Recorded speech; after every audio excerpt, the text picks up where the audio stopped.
Terra seca.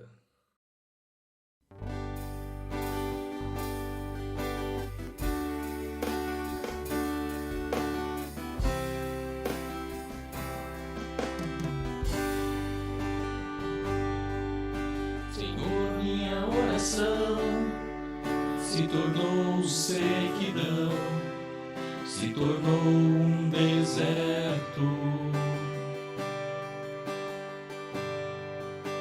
É minha adoração, já não passa de canções e palavras repetidas. Senhor, minha oração se tornou sequidão, se tornou um deserto. E até minha adoração já não passa de canções e palavras repetidas. Abre o céu, Senhor,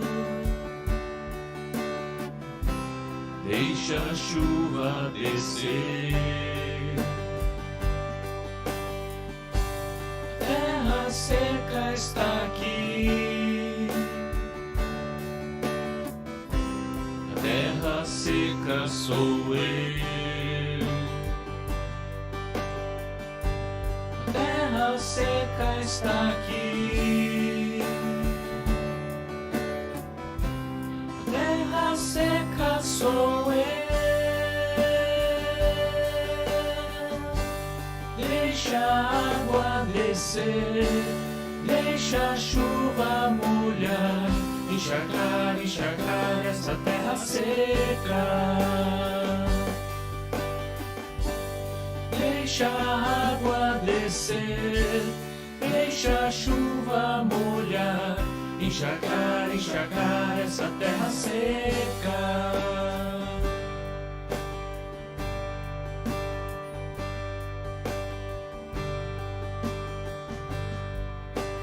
Senhor, minha oração se tornou sequidão, se tornou um deserto. É minha adoração, já não passa de canções e palavras repetidas. Senhor, minha oração se tornou sequidão, se tornou um deserto. E até minha adoração já não passa de canções e palavras repetidas. Abre o céu, Senhor, deixa a chuva descer. Abre o céu, Senhor, deixa a chuva descer. A terra seca está aqui, a terra seca sou eu. A terra seca está aqui, a terra seca sou eu. Deixa a água descer, deixa a chuva molhar, encharcar essa terra seca. Deixa a água descer, deixa a chuva molhar, encharcar essa terra seca. Deixa a água descer, deixa a chuva molhar, encharcar esta terra seca.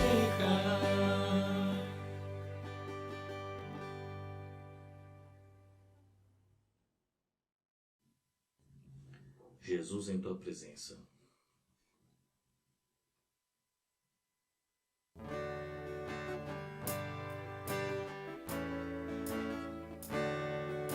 Jesus em tua presença, reunimos-nos aqui, contemplamos tua face e rendemos-nos a ti, pois um dia tua morte trouxe vida a todos nós e nos deu completo acesso ao coração do Pai. Jesus em tua presença, reunimos-nos aqui, contemplamos tua face e rendemos-nos a ti, pois um dia tua morte trouxe vida a todos nós e nos deu completo acesso ao coração do Pai. E o véu que separava já não separa mais, a luz que outrora apagada agora brilha e cada dia brilha mais. Só pra te adorar e fazer teu nome grande, e te dar o louvor que é devido. Estamos nós aqui só pra te adorar e fazer teu nome grande e te dar o louvor que é devido. Estamos nós aqui.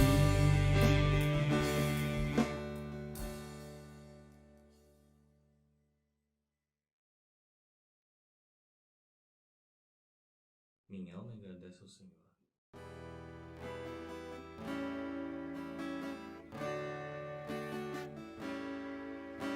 Minha alma engrandece ao Senhor, meu espírito se alegra em Deus, meu Salvador, pois com poder tem feito grandes coisas e com misericórdia demonstrado amor. Santo, Santo, Santo és, Senhor. Santo, Santo, Santo és, Senhor. Tem enchido nossas lâmpadas com o óleo do Espírito, tem feito sua vide florescer, tem enchido nossas lâmpadas com o óleo do Espírito, tem feito sua vide florescer. Santo, Santo,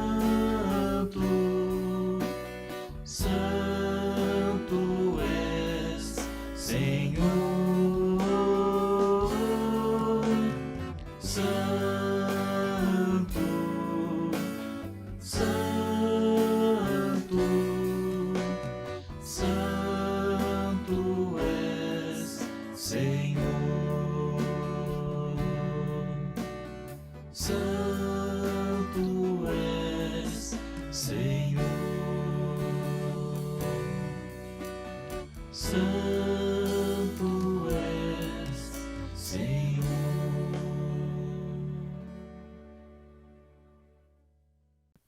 Bom dia, pastor Antônio, tudo bem?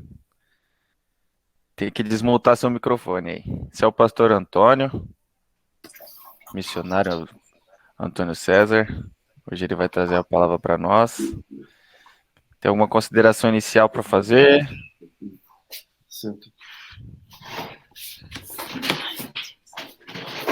Ele vai apresentar a Bom família dia, dele. Felipe. Bom dia, Bom dia. pastor e a toda a igreja. Bom dia. Quero dizer que é uma grande alegria e um prazer imenso poder participar e cultuar juntamente com os amados irmãos e agradecer por essa oportunidade, por podermos apresentar a nossa família, representada por mim e pela minha esposa Eva, mas também temos o Noah, o Ian, o Joshua e a Shai. E para nós é uma alegria muito grande e um prazer estar com vocês. Muito grato pela vida dessa igreja, muito grato pela forma que vocês têm nos abençoado, orado por nós, nos ofertado e tem sido um apoio, um braço forte. Sou muito grato pela vida do Felipe, um amigo, amado, irmão, que tem nos apresentado e falado tão bem de vocês. Peço que Deus possa nos abençoar ricamente a cada momento, em nome de Jesus. Amém, queridão. Obrigado, viu? Pastor, quer ter alguma coisa para falar? Bom dia, a gente não se viu ainda. Bom dia. Bom dia. Bom dia. É um prazer conhecer Antônio, Eva, tá? Obrigado por vocês poderem estar conosco no culto, né? Tá? É o da Igreja de Cristo, então estamos todos na mesma fé e realmente queremos agradecer e estamos ansiosos de ouvir o que Deus tem feito na vida de vocês, né? Então, eu sei que Deus tem feito coisas assim que nós gostaríamos de estar ouvindo e estar sendo desafiados também por aquilo que Deus tem colocado no coração de vocês. Amém? Amém. Amém, pastor. Obrigado, pastor. Eu pedi para o pastor Antônio César estar trazendo alguma coisa sobre missões e ele vai trazer agora para a gente. E aí, logo após a gente pode fazer algumas perguntas também, se vocês quiserem. E depois ele apresenta um pouco também do projeto e o que a gente tem provado do amor de Deus em missões, ok?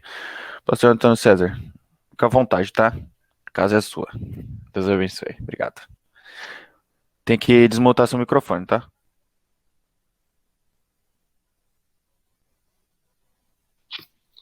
Muito obrigado, amados. Bom, eu primeiramente gostaria de fazer uma leitura da palavra de Deus que está no livro de Mateus. Mateus, no capítulo 11, verso 28. Como eu tenho trabalhado com o quadro, eu pediria apenas que vocês deixassem aberto e a gente vai fazer uma forma de narrativa para que a gente possa fazer de uma forma bastante, ao mesmo tempo, ilustrativa e que possa chamar um pouco mais atenção para aquilo que a gente gostaria de trabalhar, de ilustrar e de falar. Como eu trabalho bastante com áudio visual nas minhas apresentações e nas minhas missões, eu gostaria de falar e também apresentar alguns desenhos e para ilustrar um pouco melhor aquilo que a gente vai estar comentando e trabalhando com os amados irmãos. E eu tenho como foco do meu ministério, além de missões e o ministério pastoral, eu tenho um ministério de discipulado como a base central de tudo aquilo que nós ministramos, aquilo que nós fazemos quando estamos fazendo missões ou quando não estamos fazendo missões também. Procuro traduzir, até mesmo para os meus filhos e para a minha família, a palavra discipulado como fazer amigos. E fazer amigos de Jesus. Fazer amigos para mim, mas amigo que eu possa apresentar o máximo que eu trago de Jesus em mim e na minha família. Então, eu falei com o Felipe para a gente estar falando um pouco sobre igreja, missões, mas com um enfoque no discipulado. E ele gostou muito e falou, acho que seria muito bom para nós, seria muito legal. Então, vamos tentar trabalhar um pouco em cima disso. Missões, igreja e discipulado. Tá? Não vai dar para mim trazer o quadro cênico, mas eu vou tentar improvisar um pouco com esse quadro aqui que eu uso bastante nas minhas aulas também. Há um conceito na história antiga de Israel, na época de Jesus, em que logo cedo as crianças elas começam a estudar a Torá. Elas dão os primeiros passos em casa com a mamãe, que vai ensinar para elas de forma bastante didática, bastante amorosa, algumas partes do Antigo Testamento. Mas ela passa a aprender mesmo o Antigo Testamento, a Torá, os 5 livros da lei, quando ela vai para a escola. E ela começa os seus estudos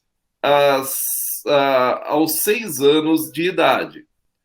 Então, conta-se que no primeiro dia de aula, o professor ele leva elas para a casa dele. Ele leva os seus alunos para a casa deles. Isso no primeiro horário da manhã, antes de ir ao templo, antes de se dirigir ao templo, no lugar reservado para que eles tenham aula. E no primeiro horário, por volta de 5h30, 6 horas da manhã, ele vai ter um momento com aqueles alunos na sua casa. E diz que no café da manhã, ele serve um café da manhã e as bolachas, os pãozinhos que ele prepara são com as letras da Torá, para que esses alunos aprendam já logo no primeiro momento a importância, né, de desfrutar, de saborear das delícias e da maravilha da palavra do Senhor. Mas não é só isso. Ele também, logo após eles tomarem aquela refeição, terem o primeiro impacto daquilo que eles viverão juntos, ele agora vai para a sala de aula com aqueles alunos ainda, né? com aquelas crianças. E na sala de aula, ao chegar no templo, ele tem uma lousa com os mandamentos, né? Ali todo escrito. E ele unta essa mesa, essa lousa de mel. E ele pede para que os alunos passem em cima daquelas letras uma pena, né? E os alunos vão passando aquela pena e não pode cair no chão, né? Respingar. Então, eles são obrigados, ao passo que a pena está encharcada de mel, eles lamberem aquela pena. Então, com isso, eles vão tendo as suas primeiras impressões, né? O quão deliciosa é a lei do Senhor. Isso já vai causando no coração daqueles jovens, daqueles pequenos discípulos, como nós poderíamos dizer, ou a palavra mais apropriada, e eu vou precisar emprestar, né, algumas nomenclaturas do hebraico e um pouco do grego para dar um pouco de entendimento maior, são os talmidim, né?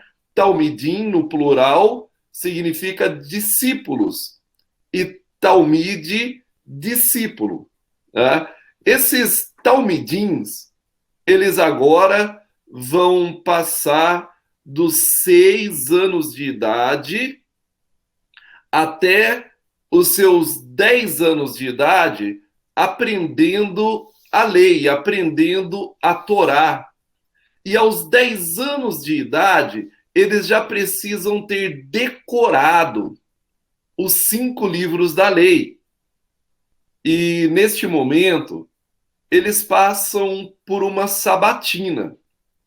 E nessa sabatina, eles vão ser examinados, né, minuciosamente por doutores experientes na palavra de Deus, que vão fazer diversas perguntas, e perguntas aleatórias, né, sobre aquilo que eles aprenderam.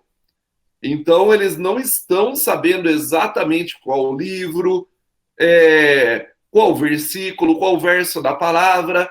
Eles vão ser questionados, mas eles têm que estar afiados a responder e não podem errar um tio ou uma vírgula, né? Claro que vão errar, claro que uma coisa ali vai passar, mas esse é um momento decisivo para aqueles que vão dar continuidade no estudo ou aqueles que não foram aprovados. Estes, eles vão ser chamados na frente e com a mão esquerda eles serão cumprimentados e eles serão convidados a voltarem para suas casas, e voltando para as suas casas, eles vão agora ter praticamente três obrigações, né? Segundo um judeu religioso. Seguir a religião e a tradição dos seus pais. Segundo, seguir a profissão dos seus pais. E terceiro, ser um bom judeu, né? Quer dizer, um bom judeu em todos os aspectos que a gente pode dizer segundo aquela época religiosa. E isso era o que cabia a esses homens de agora em diante. Um bom judeu frequentar o templo, fazer todas as obrigações permitidas pela lei. Os que foram aprovados, aqueles mais, né, inteligentes, aqueles que eram tidos como tinham capacidade de dar continuidade nos estudos, eles agora iam estudar com muito maior profundidade, né?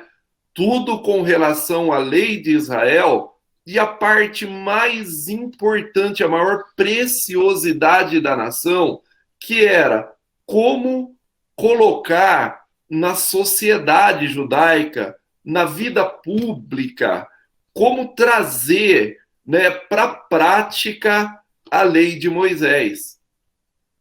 E assim, né, ia se formando os religiosos, aquelas pessoas que faziam parte da elite espiritual e social da nação judaica.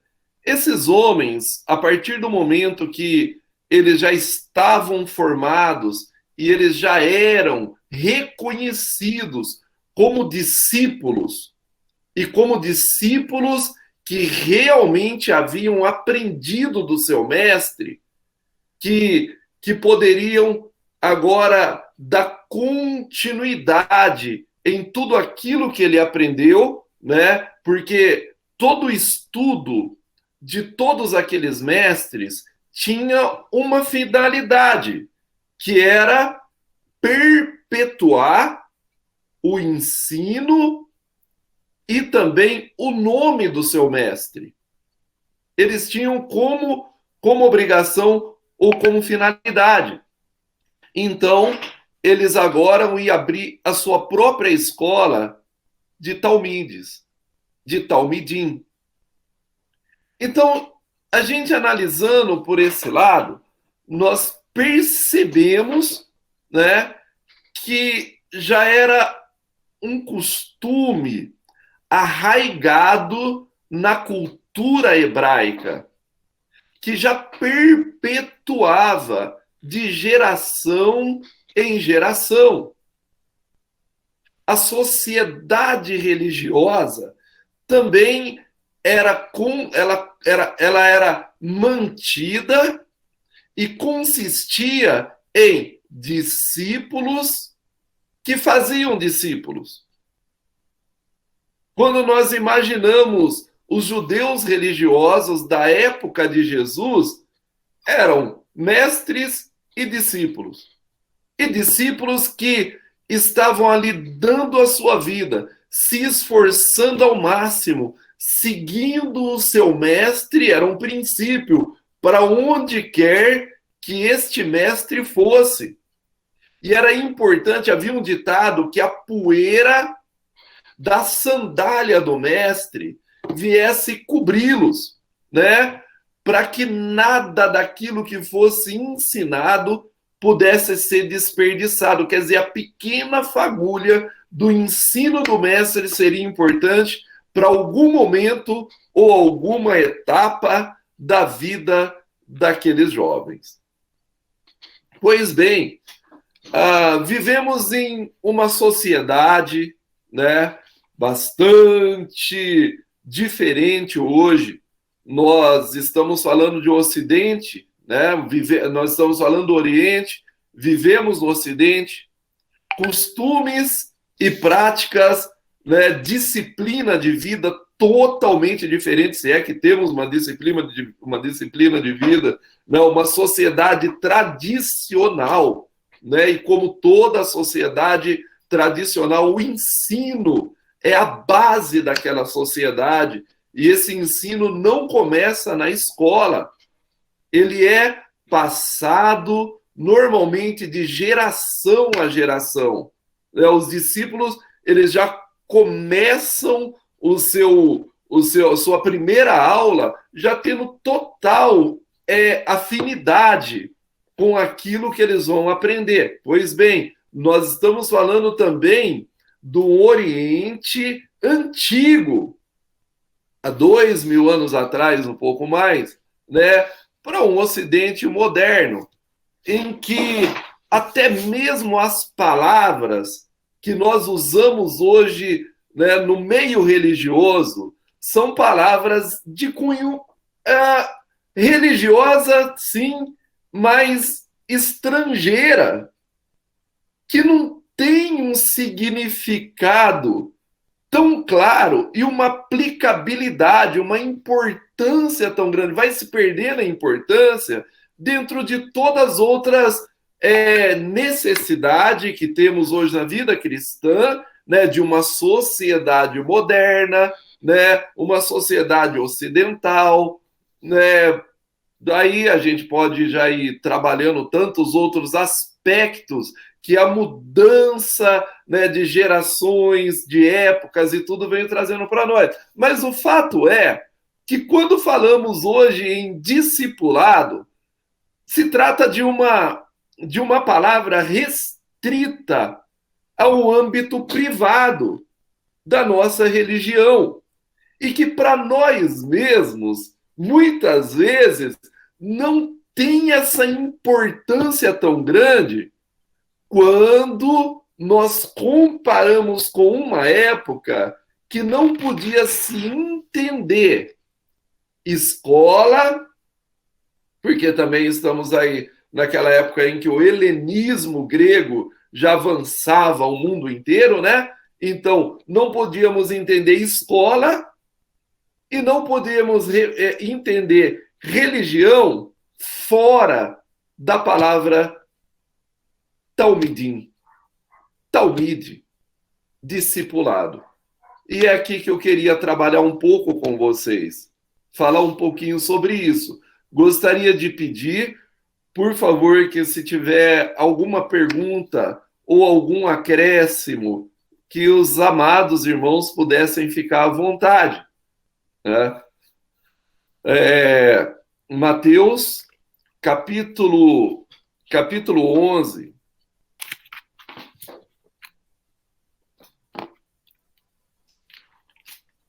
e no verso 28, Jesus ele está falando a um público o qual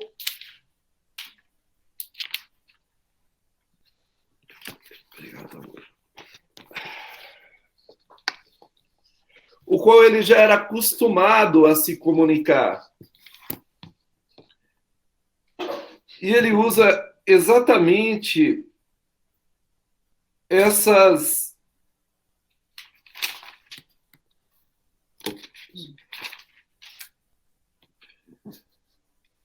esse convite tão lindo e tão maravilhoso da palavra de Deus e que tem um significado contextual muito forte para aquelas pessoas que o ouviam. E ele diz: vinde a mim. Ele encontra essa multidão que já estava vindo de encontro a ele.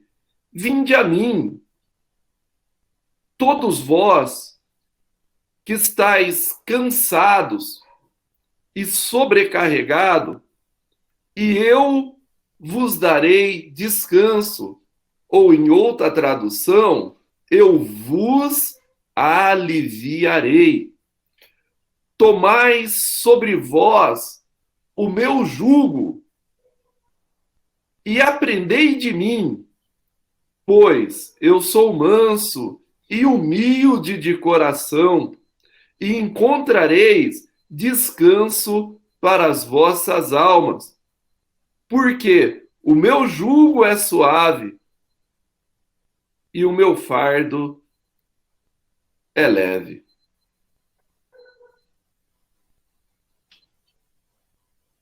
Amados, a palavra jugo, ela tem a conotação de um padrão de ensinamento ou um padrão de conceito, ou de uma forma de ensino.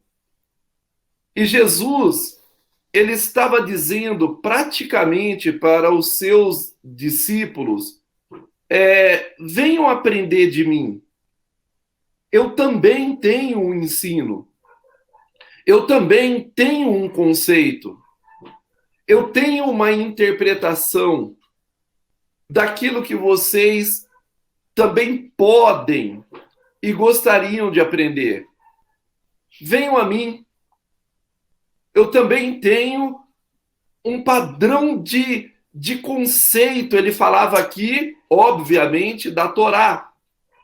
Mas ele falava também para um grupo de pessoas, de judeus. A gente precisa entender que estamos falando de Mateus.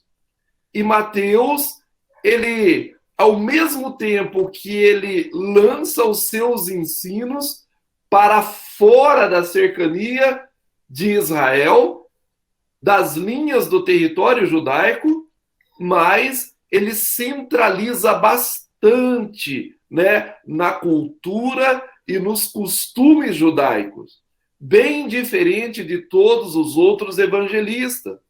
Nós vamos perceber, com um estudo um pouco mais minucioso, que todos os ensinamentos que Mateus relata de Jesus têm base no Antigo Testamento. Está totalmente coligado, a ponto de alguns biblistas, de alguns teólogos, eles dizerem até que Mateus, ele parece muito mais um rabino, um ex-rabino, convertido ao cristianismo com a intenção de judaizar cada vez mais a religião cristã.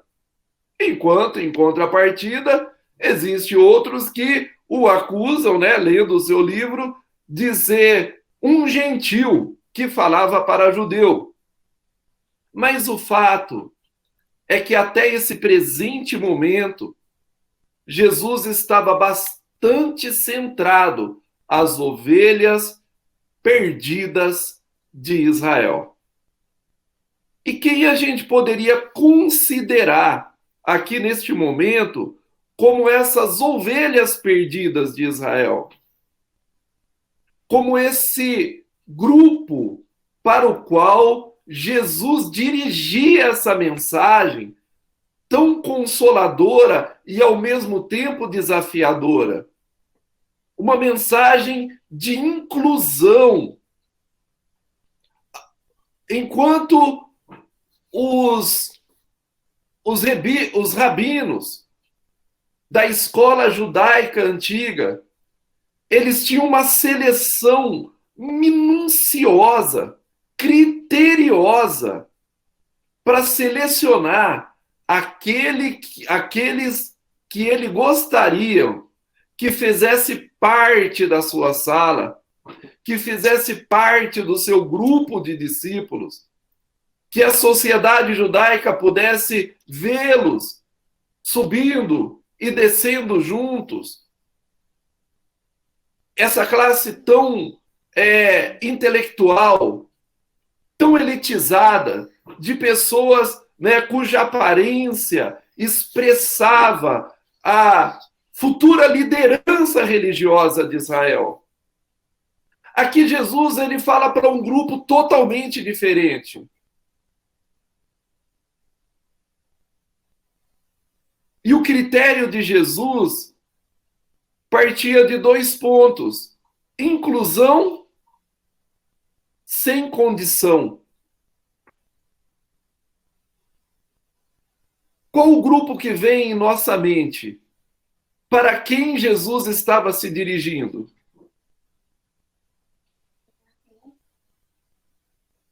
Essa é a primeira pergunta.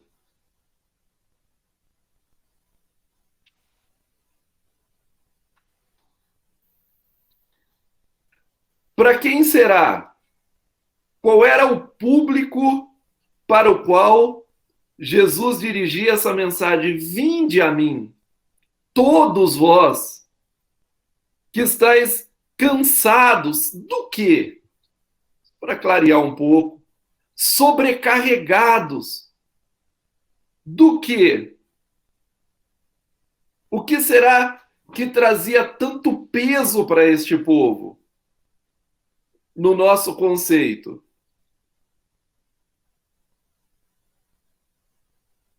Levando em consideração que havia um grupo aprovado, uma minoria, que eram considerados como as mentes brilhantes ou intelectuais de Israel.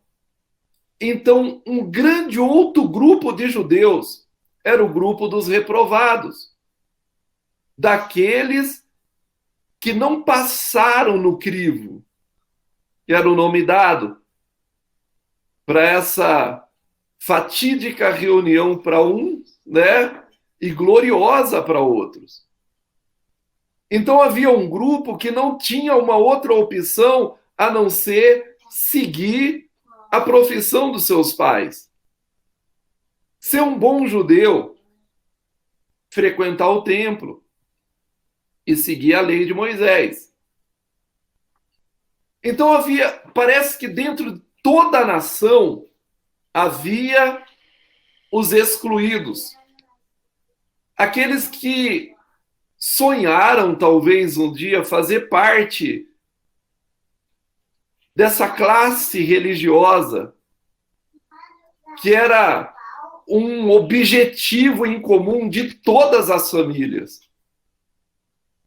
Talvez em Roma, o alvo principal, ou a expectativa dos pais, era que os filhos fossem ou políticos, ou militares, mas na sociedade antiga de Israel havia um outro sonho, um desejo no coração de cada família. Era que os seus filhos se tornassem um proeminente doutor da lei.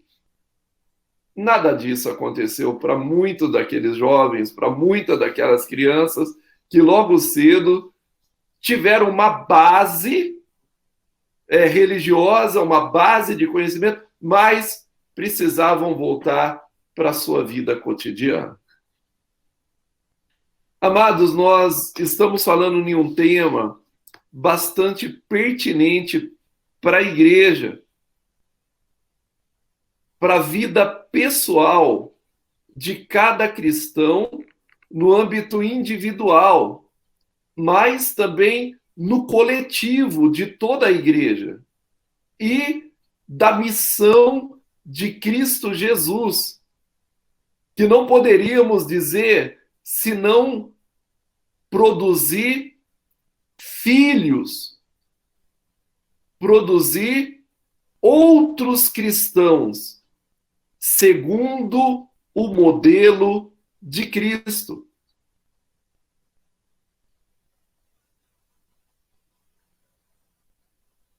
Uma pausa aqui para uma pergunta básica minha. Tá ficando claro um pouco o que eu estou dizendo? Para que eu possa deixar claro onde a gente precisa chegar, tá mesmo?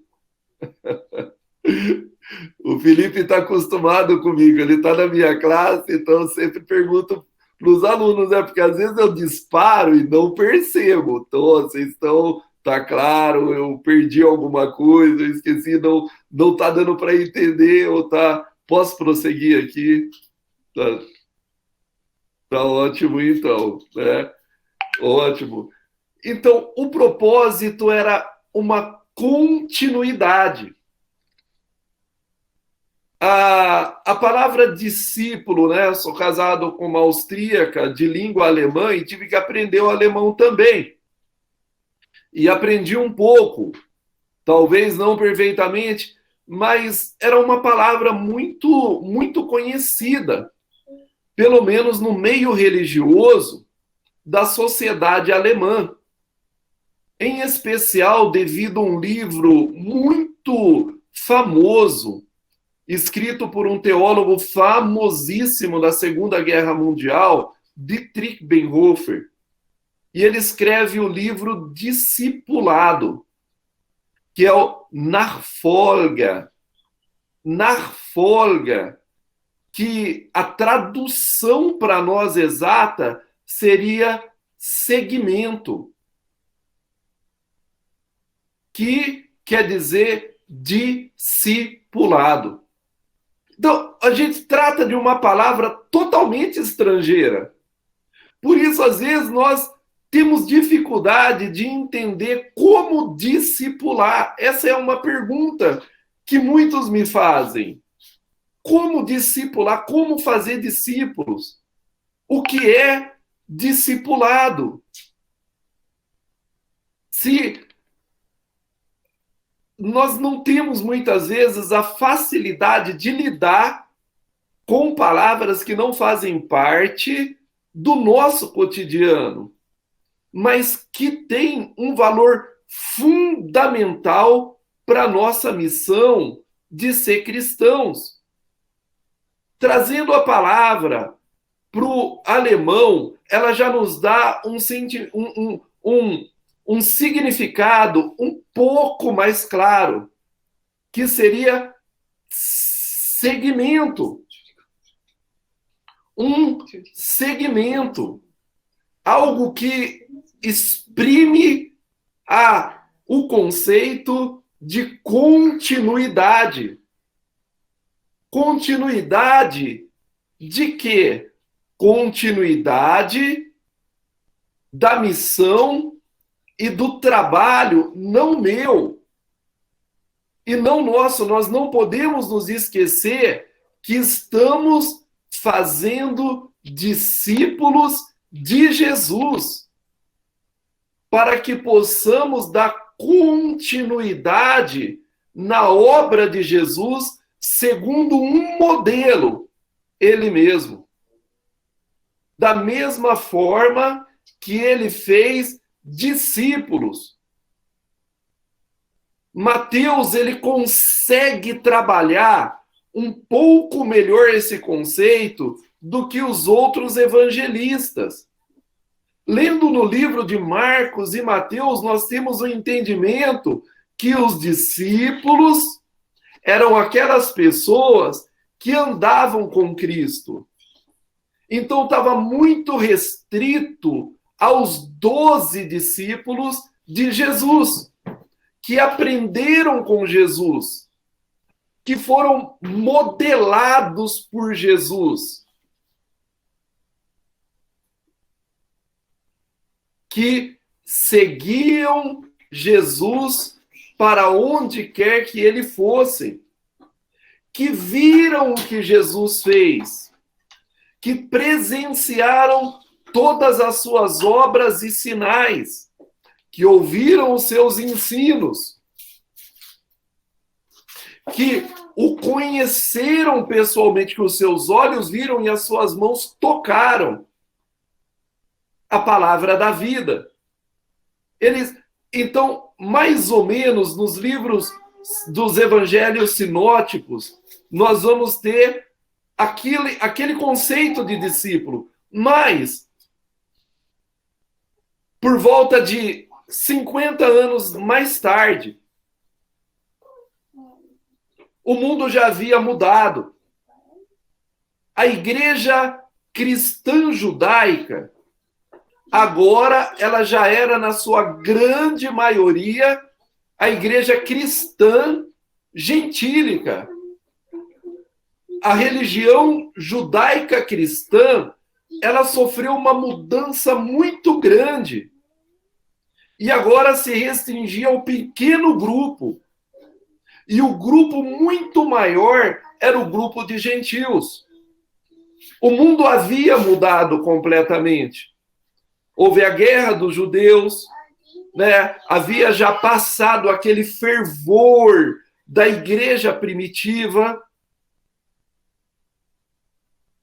70 depois de Cristo houve, né, aquela invasão de Roma, onde houve a pior de todas as guerras judaicas, né, em termos de baixa, né, de selvageria. Eles moeram praticamente o templo a ponto de não sobrar pedra sobre pedra, né? Houve muita barbárie, e os judeus haviam sido transformados, haviam sido transportados para Roma. O tempo havia se passado. As missões paulinas praticamente já haviam alcançado o mundo.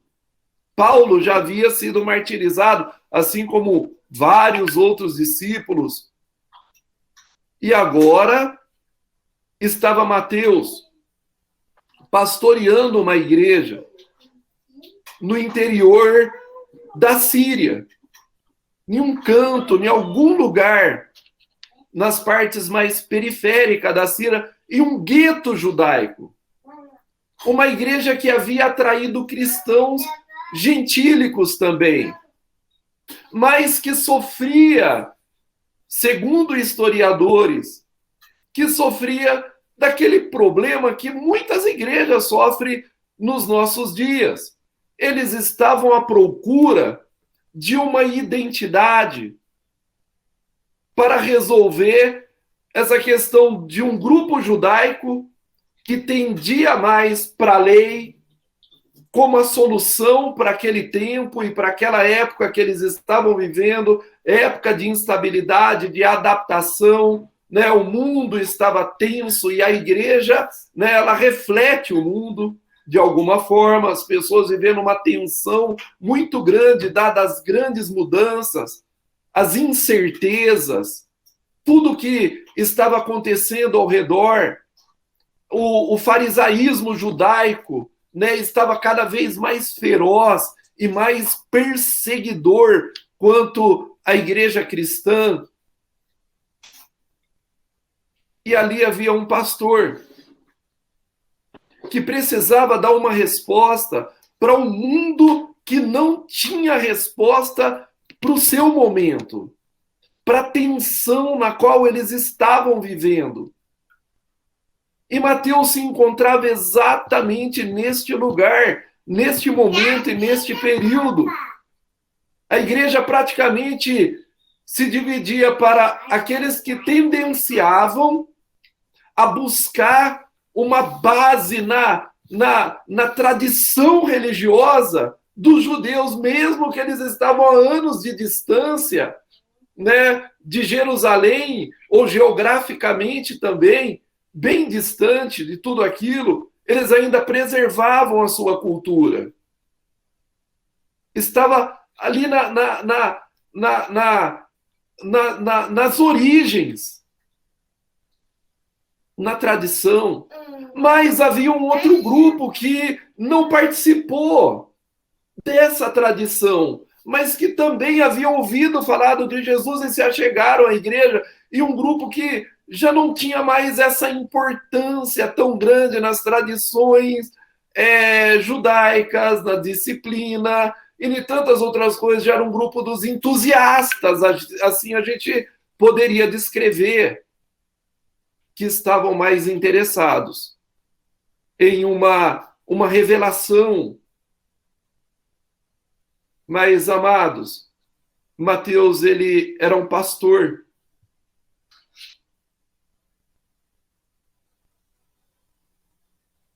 E como pastor, ele vai em busca das origens. Ele vai em busca da raiz, daquilo que originou tudo aquilo que eles estavam vivendo. É neste momento que ele escreve um dos livros mais completos do cristianismo, o Evangelho de Mateus. O pastor estava por volta dos seus 80 anos de idade. E ele não trouxe algo novo, uma resposta que talvez todos esperassem, muito menos foi buscar nas suas tradições, mas ele foi buscar em tudo aquilo que ele viveu, que ele viu e que ele experimentou. E como missionário, ele traz um mandamento.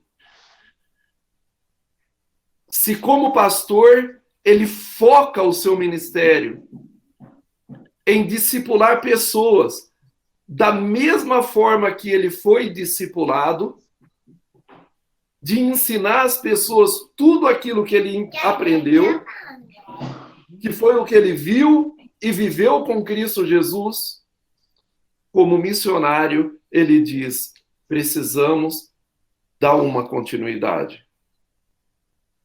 Ide. Portanto, ide. Portanto, ide. E fazei discípulos. Ou, para melhor dizer, ele usa o gerúndio, não é o verbo principal. Indo.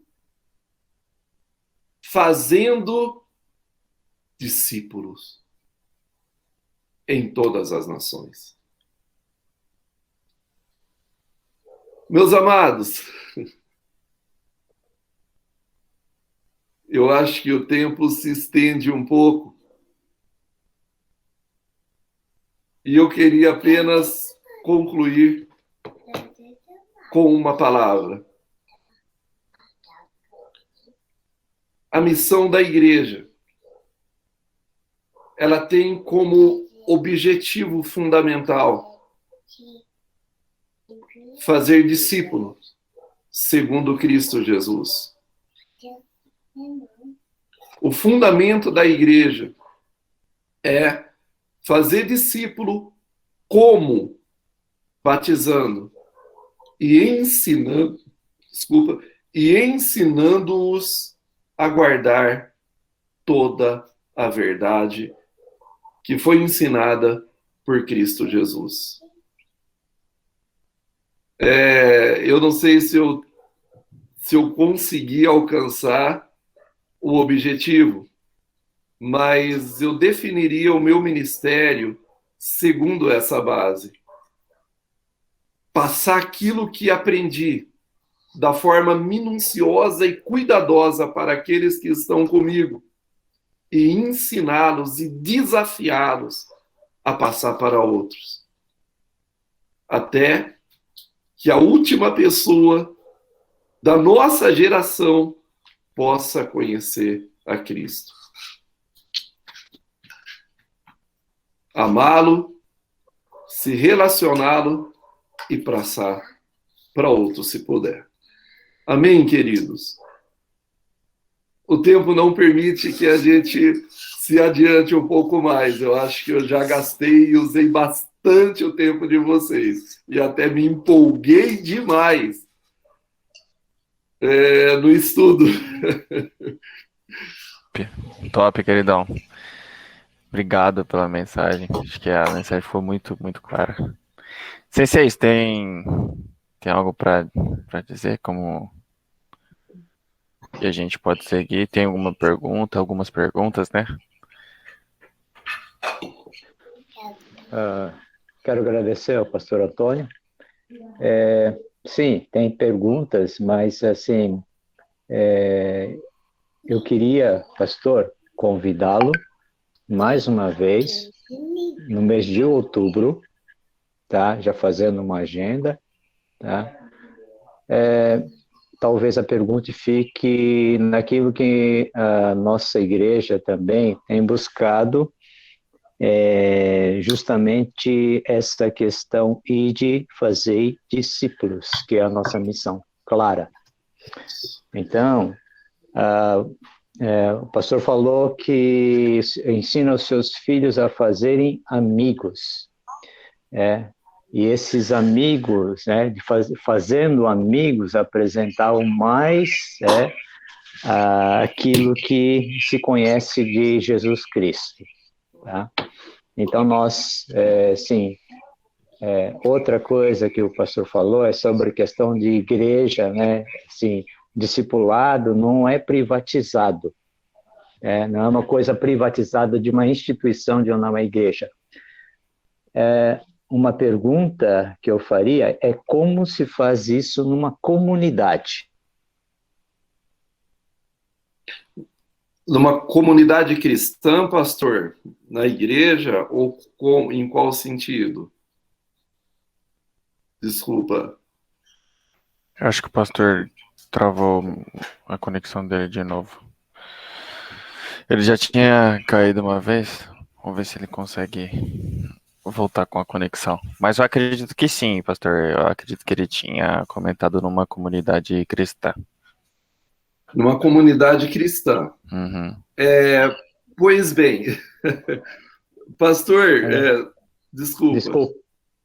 Não, tá caindo a minha conexão também, tá? Minha conexão tá fraca hoje, tá? Mas eu gostaria de que o pastor pudesse nos compartilhar como o pastor tem feito com relação ao discipulado, porque nós estamos retomando daqui para frente como nós vamos trabalhar com relação ao discipulado. Retomar a missão que Jesus nos deu de discipulado, tá? E às vezes fica, talvez, num curso que é dado sobre discipulado, alguma coisa, mas discipulado é realmente fazer amigos, é coração para coração, tá? Então, eu sempre acreditei nisso, mas quando a gente se fala de comunidade, como é que isso, na prática, ela pode estar funcionando realmente, né? Aquilo que Jesus deixou, essa missão, foi muito claro, tá? De fazer ide e fazer discípulos, tá? Essa também, eu gostaria de ser a nossa missão e a nossa retomada, tá? Então, também, aproveitando, então, se der certo, eu gostaria de convidar o pastor novamente no final de outubro. Será um tá? prazer, pastor. Para ter um tempo conosco também, e foi muito bom a explanação, e eu achei muito pertinente todas as coisas, né? Desculpa, no meio da sua fala, caiu a minha conexão aqui, tá?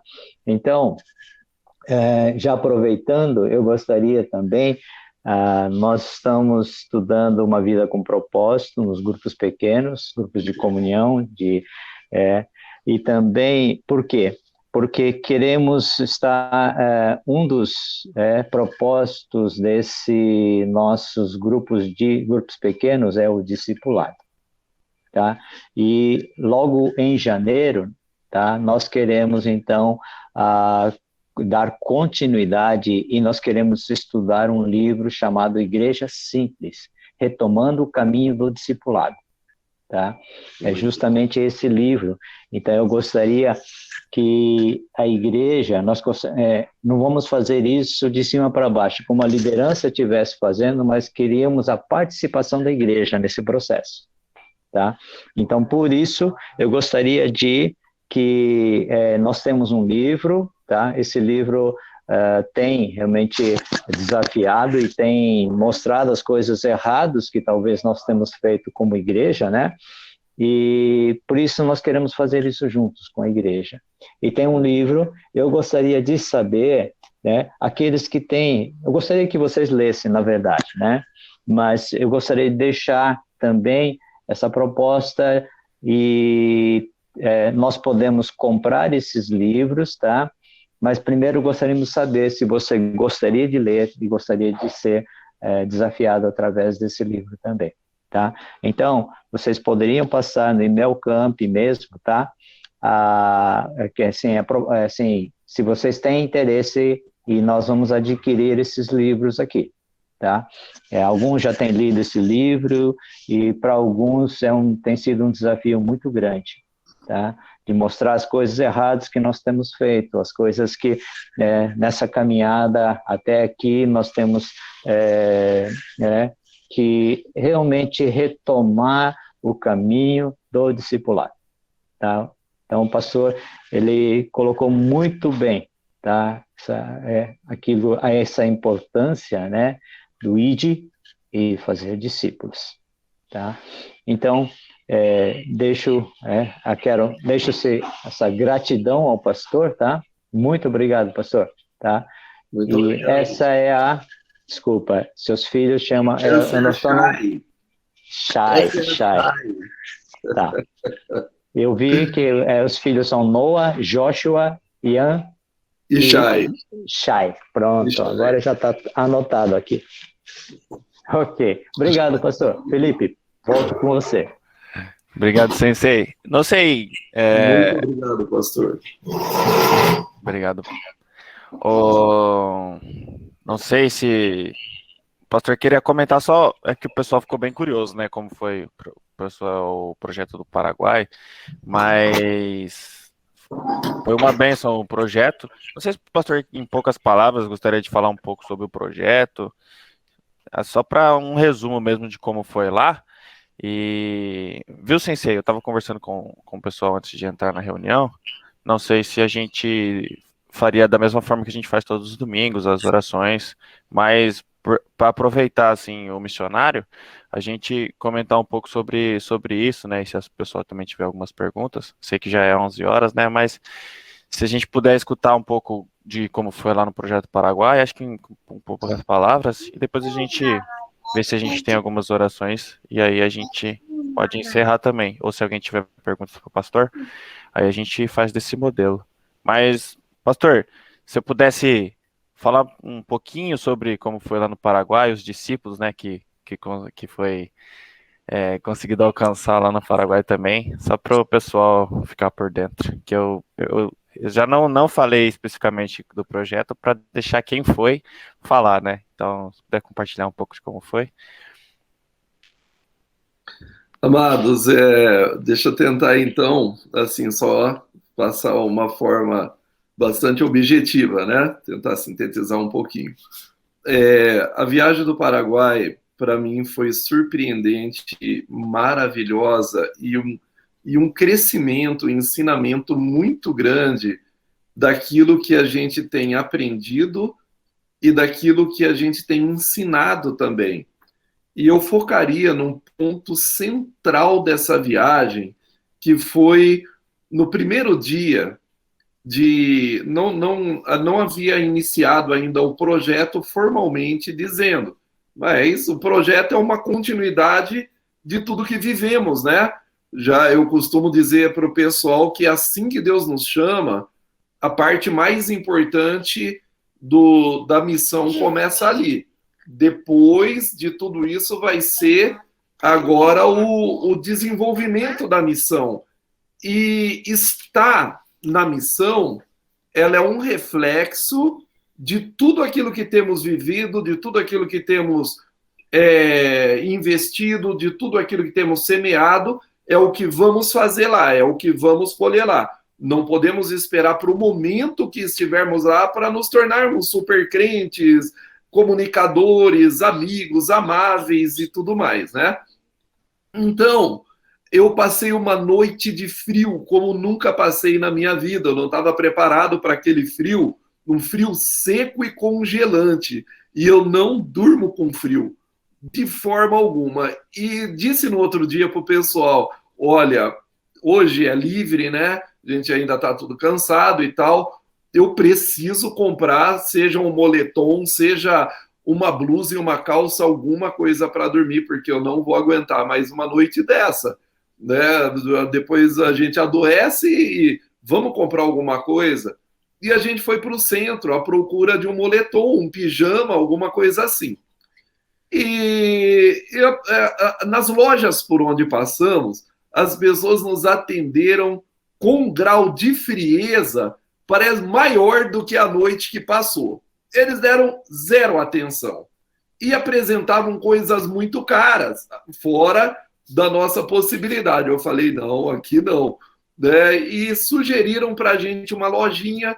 Chegamos naquela loja e uma moça, ela nos atendeu muito bem, diferentemente da forma que tínhamos sido atendidos até então. E escolhe uma coisa, escolhe outra, só que na loja dela, por infelicidade, não tinha nada que servia para nós. Então era mais um lugar de onde a gente sairia e iríamos procurar outro lugar. Mas na saída eu falei, nossa, não é justo. A gente está em missões, o meu coração estava ardendo. E eu voltei e falei com aquela moça. Disse para ela, moça, eu preciso te dizer uma coisa, além de agradecer pelo atendimento, Jesus te ama muito e tem um plano muito maravilhoso para a sua vida. Não precisei falar muita coisa. Os olhos dessa moça se encheu de lágrimas. Eu logo entendi que ela estava passando por algum momento difícil. Eu disse para ela, e não só isso, moça, nós precisamos entregar a nossa vida totalmente na mão de Deus e também as nossas dores, as nossas lutas, sofrimentos, os nossos problemas, porque de Jesus vem a solução. Já temos experimentado tantas coisas nessa vida e nada tem dado certo. Entrega teu coração para Jesus. Ele pode cuidar de você. A moça ela já estava esperando algum desafio da minha parte, porque ela estava profundamente tocada por Deus. E eu a perguntei, você gostaria de entregar o teu coração para Jesus? Conhecê-lo profundamente nesse momento que você está vivendo e viver verdadeiramente para ele? Jesus tem algo melhor para a sua vida. Ela falou, eu quero. Eu falei, eu posso orar com você? Ela falou, pode. Posso orar aqui? Pode.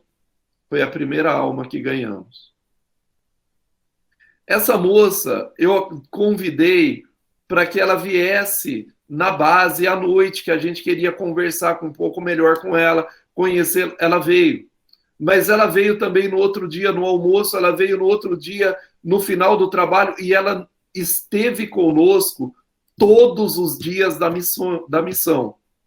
Ganhamos muitas almas, graças a Deus, talvez nem tanto quanto gostaríamos, mas para uma missão conseguimos alcançar muitos jovens. Mas uma coisa ficou claro para a gente, que no momento em que focarmos o número de pessoas convertidos, no momento em que focarmos na produtividade da missão, medindo isso pelo número de pessoas que converte, nós perdemos o ponto mais importante da missão, que é o fazer um amigo verdadeiro naquele lugar, ou muitos amigos, se pudermos, porque é isso que vai ficar. Eu não tenho certeza que as outras pessoas que alcançamos, os outros jovens, de uma forma tão maravilhosa, eles vão permanecer no Evangelho. Eu creio em Deus que sim, não fomos para lá à toa. Mas o fato é que nós dedicamos um tempo a mais para essa moça. Nós dedicamos um tempo da missão, dedicamos o nosso tempo de termos comunhão, ou de estarmos sós ali almoçando, jantando, ou fazendo alguma outra coisa para estar com ela. E o resultado é que, até agora, ela nos dá uma resposta. Que ela está na igreja, já temos feito estudos com ela, e ela tem um sentimento muito forte no coração de que até o final do ano ela vai entrar numa escola missionária, porque ela quer aprender mais de Jesus e ela quer passar aquilo que ela recebeu de nós. Esse se chama o discipulado em missões. Isso ficou muito claro para mim, que há um preço para ganharmos e um outro preço maior para consolidarmos as pessoas que ganhamos. E é dedicar o nosso tempo, abrindo mão de outras prioridades que seriam importantes demais naquela missão, para realmente fundamentar, fortalecer, criar laços e vínculos com aquelas pessoas que ganhamos. Eu resumiria esse projeto missionário com um nome, Jéssica, e pediria para os amados, por favor, orem por Jéssica. Ela tem uma fome e uma sede muito grande da palavra e quer fazer missões também. Ela me disse anteontem, foram os dias mais felizes da minha vida e eu quero dar continuidade naquilo que eu recebi e que eu experimentei. Eu quero aprender mais para que eu possa ensinar. Amém, amados? Amém, queridão. Obrigado por compartilhar. Não sei se ele tá na sala, mas tá sim. Sensei, mais alguma coisa? Ou a gente pode... Acho que a gente tá no horário já. Orar pra gente... Vamos orar, Felipe. Fazer oração e melhor acho que encerrar. Agradecendo mesmo, pastor. E esperando realmente ouvir mais daquilo que Deus tem feito. Realmente foi muito bom, pastor. Tá? Obrigado pela bênção de compartilhar aquilo que Deus tem feito na vida de vocês e através de vocês. Messedio arigatou gozaimasu. É o que a gente fala, né, para quem traz a mensagem, né? Muito obrigado pela mensagem. De verdade, pastor e amigo Antônio César. De verdade, tem abençoado muito minha vida. E teremos uma outra oportunidade, a gente pode conversar melhor também. E conforme Deus vai nos conduzindo, né? E eu pedi para o pastor Antônio César orar para a gente estar encerrando essa reunião. Por favor, pastor. Amém. Obrigado. Pai, obrigado, Senhor, pela vida do nosso amado pastor, por essa amada congregação, pelo sonho e o objetivo e o desejo que eles têm, Pai, de te servir, de te adorar, de viver para ti e de participar, Senhor, da tua obra, ó Pai, onde eles estão e em todo e qualquer lugar que o Senhor os enviar. Obrigado por eles terem ido conosco nessa missão e terem sido parte desse trabalho tão maravilhoso que o Senhor fez naquele lugar. Obrigado por eles participarem da vida, Senhor, de Jéssica em especial, que é fruto, Senhor, das ofertas, das orações, Senhor, e do encorajamento que eles nos deram, Pai. Obrigado por essa amada igreja, essa igreja irmã, essa igreja querida, Pai, por esses amados irmãos. Obrigado pela vida do Felipe, esse querido e amado irmão, um amigo de verdade, um amigo de coração que tem sido um canal de bênção para a minha vida desde que nos conhecemos e desde que andamos juntos. Obrigado pela vida do Felipe, obrigado pela família e pelas famílias dessa igreja. Obrigado pela família do pastor. Peço que o Senhor os abençoe, Pai. Peço que o Senhor os fortaleça, Senhor. Peço e agradeço, Pai, por tudo que o Senhor tem feito na vida dessa igreja e pelo propósito, ó Pai, do Senhor para eles, aqui, Senhor, neste lugar e nos 4 cantos da terra. Deus abençoe a vida de cada um dos nossos amados irmãos, em o nome de Jesus. Amém.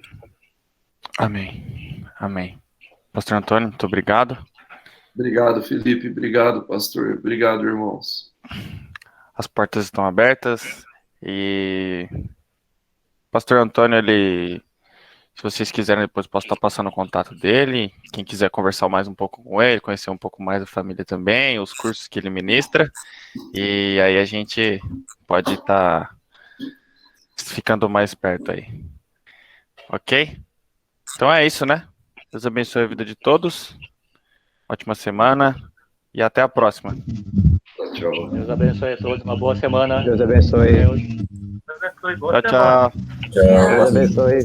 Boa semana para todos. Boa semana, Deus Amém. abençoe. Deus abençoe.